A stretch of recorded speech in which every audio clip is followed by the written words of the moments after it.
sub inspector আমাৰ UB AB communication এই তিনিটা ক্ষেত্ৰত অসম আৰক্ষীয়ে সাব ইন্সপেক্টৰ পোষ্টৰ পৰীক্ষা পাতিছিল ইয়াত পদ আছিল 203টা ইয়াৰে ইতিমধ্যে লিখিত পৰীক্ষা হৈ গ'ল আৰু এই লিখিত পৰীক্ষাত যিসকলে উত্তীৰ্ণ হ'ল যিসকলে কাট অফ নম্বৰ পাবলৈ সক্ষম হ'ল তেওঁলোকৰ তালিকা 6 মাৰ্চ তাৰিখে আৰক্ষী বিভাগে প্ৰকাশ কৰিব 6 মাৰ্চ তাৰিখে লিখিত পৰীক্ষাৰ ৰিজাল্ট হোৱাৰ লগে লগে পিএছটি আৰু পিইটি আৰম্ভ হ'ব আৰু পিএছটি আৰু পিইটিৰ এডমিট কাৰ্ড আপোনালোকে 9 মাৰ্চত ডাউনলোড কৰিব পাৰিব আৰু পিএছটি আৰু পিইটি 17 মাৰ্চৰ পৰা আৰম্ভ হ'ব এয়া হ'ল অসম পুলিচৰ সাব ইন্সপেক্টৰ ইউবি এবি আৰু কমিউনিকেশ্যন ইয়াৰ বাবে যি পৰীক্ষা হৈছিল ইয়াৰ পিছত আমাৰ এটা ডাঙৰ পৰীক্ষা হৈছিল কনষ্টেবল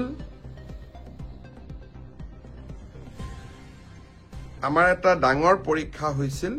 সেইটো হ'ল constable UB constable AB constable communication আৰু sub officer fire and emergency service কনষ্টেবলৰ ইউবিত পোষ্ট আছিল 1760টা কনষ্টেবল এবিত পোষ্ট আছিল 2301টা কনষ্টেবল কমিউনিকেশ্যনত পোষ্ট আছিল 466টা আৰু সাব অফিচাৰ ফায়াৰ সাৰ্ভিসত পোষ্ট আছিল মাত্ৰ এটা এই গোটেই পৰীক্ষাটোৰ ইতিমধ্যে পিএছটি আৰু পিইটি কমপ্লিট হ'ল এই পৰীক্ষাটোৰ যিসকলে পিএছটি পিইটিত কোন পাছ কৰিলে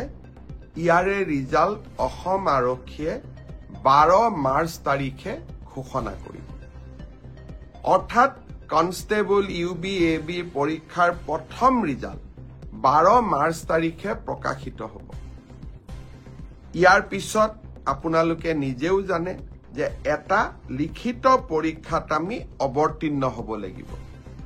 আৰু এই লিখিত পৰীক্ষাটিৰ বাবে যিসকলে কাট অফ মাৰ্ক পাবলৈ সক্ষম হ'ব তেওঁলোকে এডমিট কাৰ্ড 17 মাৰ্চৰ পৰা ডাউনলোড কৰিব পাৰিব আৰু ফাইনেলি এবি ইউবিৰ ৰিটেন টেষ্ট 23 মাৰ্চত অনুষ্ঠিত হ'ব ইয়াৰ পিছত অসম আৰক্ষীত ড্ৰাইভাৰৰ 667টা পোষ্টৰ বাবে পিএছটি আৰু পিইটি অনুষ্ঠিত হৈছিল এই ড্ৰাইভাৰৰো পিএছটি পিইটিৰ পৰীক্ষাৰ ৰিজাল্ট অহা পৰহি দিনাখন অৰ্থাৎ 4 মাৰ্চ তাৰিখে অসম আৰক্ষীয়ে ঘোষণা কৰিব ইয়াৰ পিছত স্বাভাৱিকভাৱে ড্ৰাইভিং টেষ্ট হ'ব আৰু ড্ৰাইভিং টেষ্টৰ পৰীক্ষাৰ বাবে এডমিট কাৰ্ডো 4 তাৰিখৰ পৰা লাভ কৰিব পাৰিব আৰু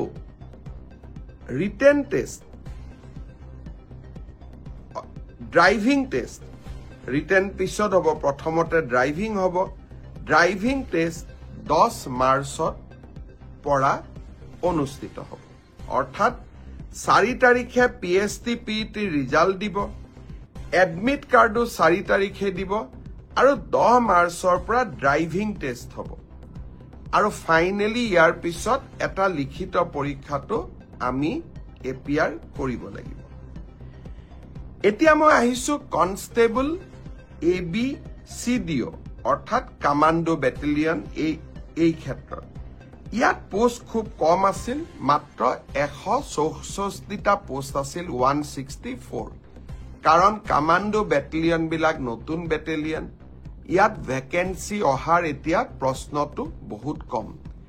কমাণ্ডো বেটেলিয়নৰ ৰিজাল্ট আমি আমাৰ কাট অফ মাৰ্কস যেটো পিএছটি আৰু পিইটিৰ যেটো কাট অফ মাৰ্ক তাক আমি 27 মাৰ্চ তাৰিখে ঘোষণা কৰিম অৰ্থাৎ কমাণ্ডো বেটেলিয়নৰ 164 পদৰ বিপৰীতে আমাৰ যি ৰিজাল্ট হ'ব কাট অফ মাৰ্কছ এনাউন্স হ'ব 27 মাৰ্চ তাৰ পিছত এডমিট কাৰ্ড আহিব 1 এপ্ৰিল তাৰিখে আৰু সাইকোমেট্ৰিক টেষ্ট 8 এপ্ৰিলৰ পৰা অনুষ্ঠিত হ'ব আমাৰ গ্ৰেড 4 অসম আৰক্ষীত 258টা পোষ্টৰ বাবে অনুষ্ঠিত হৈছিল গ্ৰেড 4 পৰীক্ষাৰ পিএছটি পিইটি হৈ গ'ল আৰু কেইটামান হ'ব বাকি আছে 15 মাৰ্চলৈকে চলিব সেই ইয়াৰ পিএছটি পিইটি ৰিজাল্ট আমি দিওঁতে কিছু পলম হ'ব 30 এপ্ৰিল পাবগৈ এয়া হ'ল অসম আৰক্ষীৰ সম্পৰ্কত আপোনালোকে জানিব বিচৰা তথ্য ইয়াৰ পিছত বহুত ল'ৰা ছোৱালীয়ে মোক সুধি আছে যে এডিআৰই ৰিজাল্ট কেতিয়া দিব এডিআৰই ৰিজাল্ট 7 মাৰ্চ শুক্ৰবাৰে আমাৰ গ্ৰেড 3 আৰু গ্ৰেড 4ৰ যি আমাৰ ৰিক্ৰুটমেন্ট কমিশন আছে তেওঁলোকে ঘোষণা কৰিব যিমান কেইটা পদ আছে তাৰ বিপৰীতে দুজনকৈ ল'ৰা ছোৱালী এই পৰীক্ষাত উত্তীৰ্ণ হ'ব আৰু তেওঁলোকৰ মাজত পৰৱৰ্তী সময়ত ৰিটেন টেষ্ট অৰেল অনুষ্ঠিত হ'ব অৰ্থাৎ লিখিত পৰীক্ষাৰ ৰিজাল্ট গ্ৰেড 3 আৰু গ্ৰেড 4 আমি 7 মাৰ্চ তাৰিখে ঘোষণা কৰিম এটা পোষ্টৰ বিপৰীতে দুজনকৈ ল'ৰা ছোৱালীয়ে এই লিখিত পৰীক্ষাত উত্তীৰ্ণ হ'ব শেষৰ নম্বৰটোত যদি বেছি ল'ৰা ছোৱালীয়ে একেটা নম্বৰে পায় তেতিয়াহ'লে হয়তো 3000 পোষ্টৰ বিপৰীতে মই ধৰি ল'ব কৈছো 6000 ল'ৰা ছোৱালী পাছ কৰিব লাগে কিন্তু একেটা নম্বৰ যদি বহু পৰীক্ষাৰ্থীয়ে লাভ কৰে তেতিয়াহ'লে একে নম্বৰ পোৱা ল'ৰা ছোৱালী সকলেও পৰীক্ষাটোত ডেফিনেটলি পাছ কৰিব অৰ্থাৎ আমি যদি ধৰি লওঁ 50 is a cut off mark কিন্তু 50 যদি 50 জন ল'ৰাই নম্বৰ পাইছে তেতিয়াহ'লে 50 জন ল'ৰায়ে লিখিত পৰীক্ষাত পাছ কৰিব গতিকে 1:2 বুলি ক'লেও 1:2 একেবাৰে গ্ৰামাটিক্যাল সেন্সত নহব হয়তো 2-4জন ল'ৰা ছোৱালীয়ে বেছিকৈ পাছ কৰিব এডিআৰইৰ পৰীক্ষালৈ তাৰ ৰিজাল্ট কি হ'ব তাক আপোনালোকে জানেই সেইবাবে মই যিসকলে পাছ কৰিব তেওঁলোকক অভিনন্দন জনাইছো যাতে অৰেলৰ বাবে তেওঁলোক সাজু হ'ব পাৰে আৰু যিসকলে পাছ নকৰিব আমি পুনৰ এই বছৰৰ শেষৰ ফালে